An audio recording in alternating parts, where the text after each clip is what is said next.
Okay, this is going to be a Fantastic Four First Steps review. I just seen it about 28 hours ago or so. So I sat on my thoughts a bit. I just wanted to really see if, if they changed before I gave my opinion. But here they are. First off, never been a huge fan of the Fantastic Four in a whole realm. Comics, movies, whatever. I do like them. I've liked almost everything. Almost that last Fantastic Four before this one. Whew, that was a rough son of a bitch.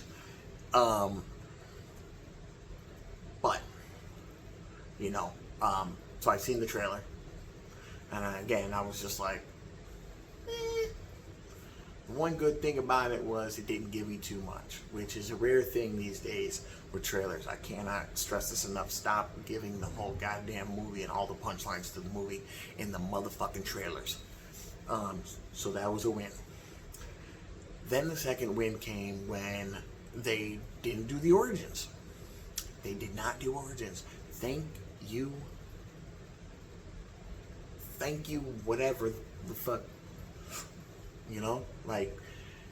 I am so tired of seeing origins done 4 and 5 goddamn times. If it is a goddamn character that you have already made 2, 3, 4 fucking movies for, I don't need the fucking origins. They didn't do the origins. They did it different than Superman didn't do the origins. Again, not a huge fan of Superman. Not too revealing trailers. Really sold me with this movie. Didn't do origins. They both did the non-origins in their own way, but they did it. No origins. You give me a recap. Tell me, where are you at this point in this universe? And they did it great, and I love the way the Fantastic Four did it. Obviously, with different movies, their different approaches were bad. I don't see the Fantastic Four's way working in the Superman film, but regardless, take notes, movies. Stop giving me the goddamn origins. They're unnecessary. Give me a recap. Set the setting. Set the tone. Tell me the cliff notes. I'm good. I'm good, bro. I can follow along. So that was a win. And what it did was it allowed 3 proper acts. We didn't waste 30% of the movie on the origins. We got the introducing the problem, failing at the problem, and the recap in the beginning. That's Act 1. Act 2 is the backlash, the personal struggle, the troubleshooting. That's Act 2. Act 3 is putting it into action, putting your plan of action into the works, and actions, right? Because at the end of the day, it wasn't the plan they put into place. Which brings me to my next point. So plot, script, very good.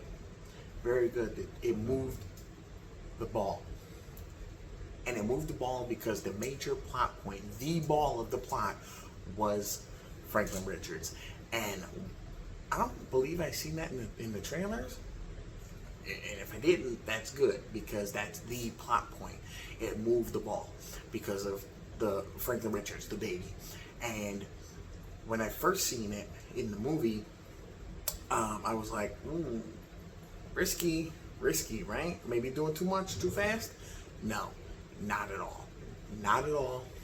It was the most genius move they could have done. First off, doing that made Galactus work. I've always been a huge skeptic about making Galactus work properly in a movie, and they fucking did it. Galactus was awesome. Galactus in space, Galactus in New York. It was goddamn good. It was goddamn good. Galactus was awesome, right? So here's characters, right? The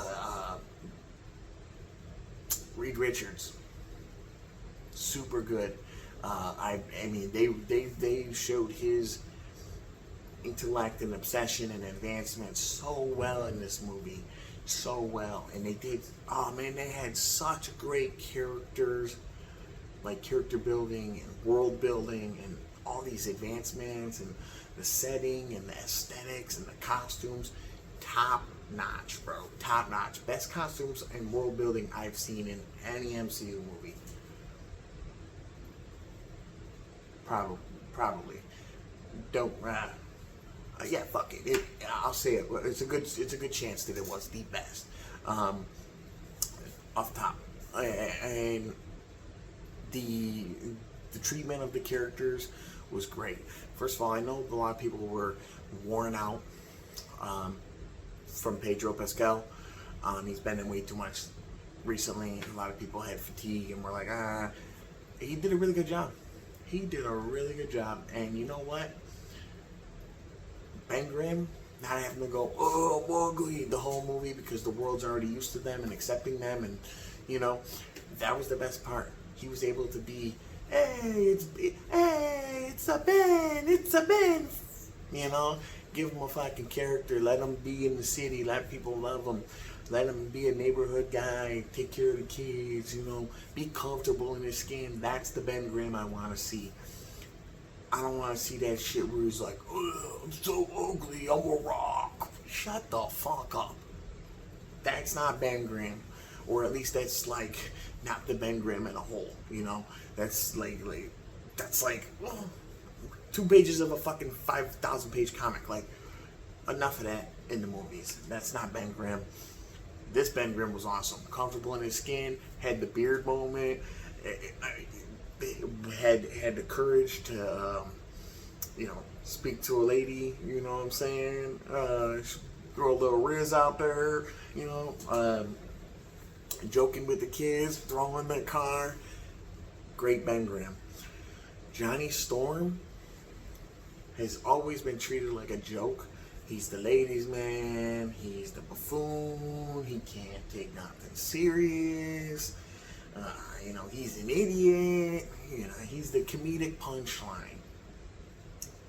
He was able to touch down on all those great Johnny Storm qualities and still be the hero of the story. Because at the end of the day, while he was displaying all those Johnny Storm traits, he was simultaneously showing his true intellect and why he's in space, and showing that he could take things serious and save the day, and he's not just a sidekick. And he shocked everybody, and his actions is what saved the day, because he flipped the Silver Surfer, and the Silver Surfer made the final blow so that he didn't have to sacrifice himself. Johnny Storm was going to sacrifice himself, but didn't, because the Silver Surfer did, because he turned her. Regardless, Johnny Storm saved the day.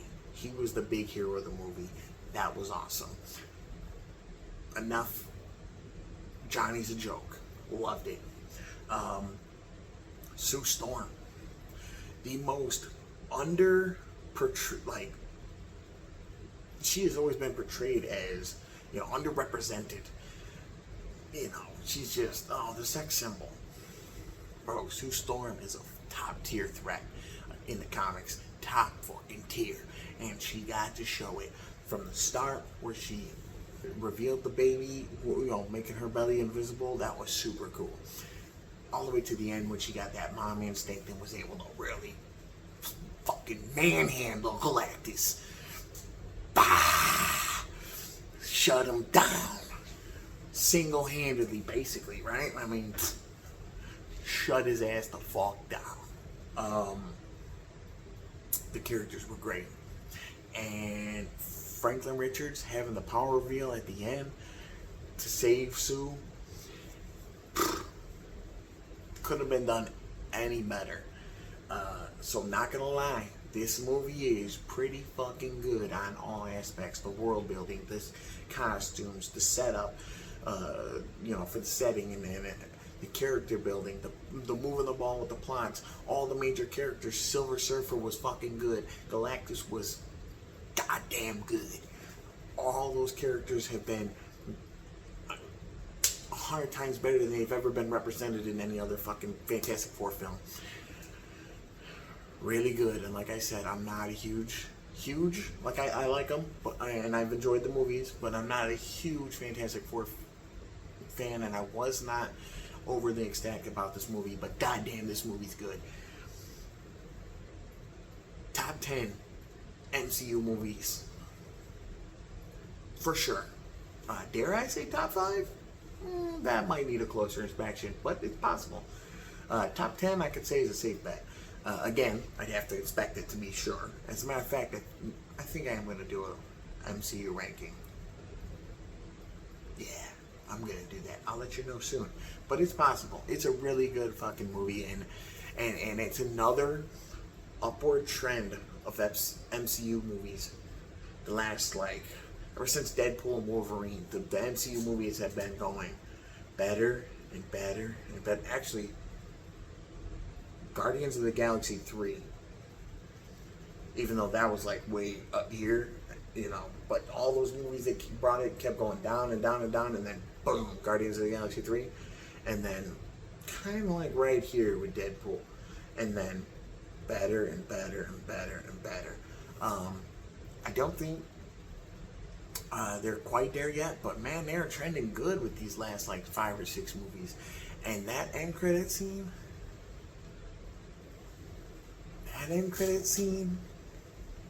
with Doomsday, that's another reason. Not only did Franklin Richards make sense for Galactus and make Galactus work, but it's gonna make Doomsday work. Doomsday, Secret Wars, just like Infinity War and Endgame, those are the next two. This is the big event, right? Yeah. Well, that just confirmed they're gonna reset. And it's for the best at this point. It really is. It's what the MCU needs, and it's what they're going to do. Because if you know the comics, 2015's retcon version of Secret Wars, not the original version, but the one that everyone was like, I don't know about that, because it reset the whole universe. It was big controversy, bro. It was big controversy. It was a turning point, and it was a lot of people were upset with it, but a lot of people liked it, and regardless, that's what they're going to go with, and they're going to do the Battle World, and they're going to do,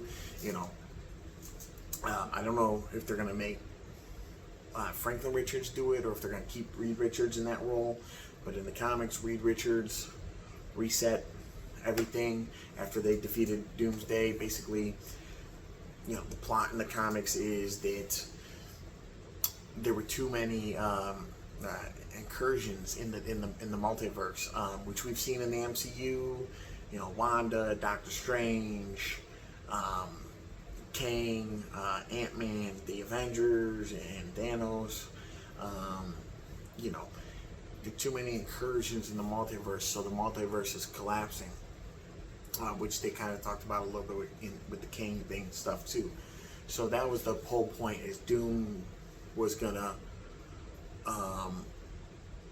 fix it. He was gonna reset it, and basically he was resetting it, but he was putting all these universes in a battle world as well, and so they had to defeat him. And then Franklin Richards knew that it had to be done, so he reset the multiverse to where it was before the incursions began. So resetting it in the MCU will allow a lot of these characters to exist still, but in a retcon fashion, where now that we have them and they're together, and everybody knows them and what they're about, and they don't need origins, and we don't have to worry about things like Daredevil coming over from Netflix, or I wrote this, but 10 years later we didn't know we were going to go this far. Would have wrote it different if it was 10 years before. All these issues, they can be fixed. You have a fresh start. This is what we need. This is what the MCU needs, and it's fucking great. I love it. I love that Franklin Richards is moving this ball. Moved it for Galactus, moving it for Doom. He's going to use Franklin Richards for this. He's going to reset the universe. This is it. This is great. This movie, top tier. Top tier for the MCU. Top tier for Fantastic Four. Made me a goddamn fan of the Fantastic Four. I mean, like a huge fan now. Like I'm in it now. And I wasn't ever, not in the comics, not in the movies. I liked them. Right? I wasn't a huge fan. I'm on my wall. I have nothing for Fantastic Four. None of my shit is Fantastic Four. So that should tell you. I'm gonna get something Fantastic Four on my wall now. I tell you that right fucking now. The goddamn saviors of the MCU. Not that this movie was the savior of the MCU, but the plot that we're gonna get in the next two Avengers movies. Go see that. This is my spoiler version, so if you have seen it, but let me tell you what. If you don't agree with me, sound off in the comments, but you're fucking wrong, dude. You're fucking wrong. You're fucking wrong. JK.